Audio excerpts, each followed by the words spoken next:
Pensamiento del día, martes 25 de marzo.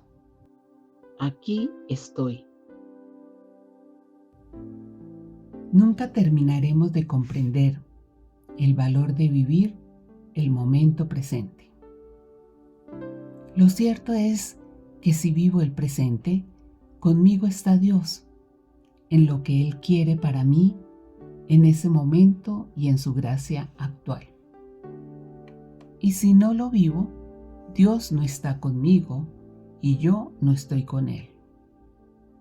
Muchas veces nos afanamos buscando caminos para llegar a Él, para ser más buenos, para hacernos santos. Pero, ¿para qué buscar caminos si el camino es Él?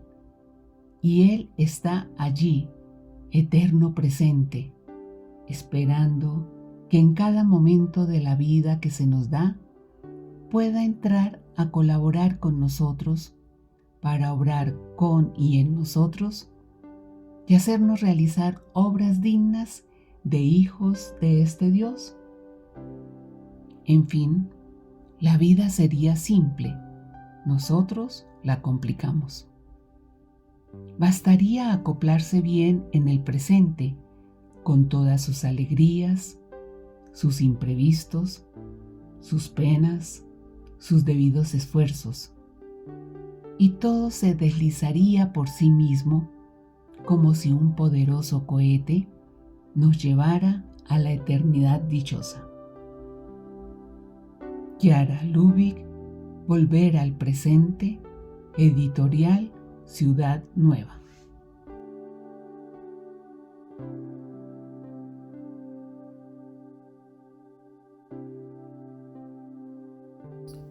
Palabra de vida, marzo de 2025.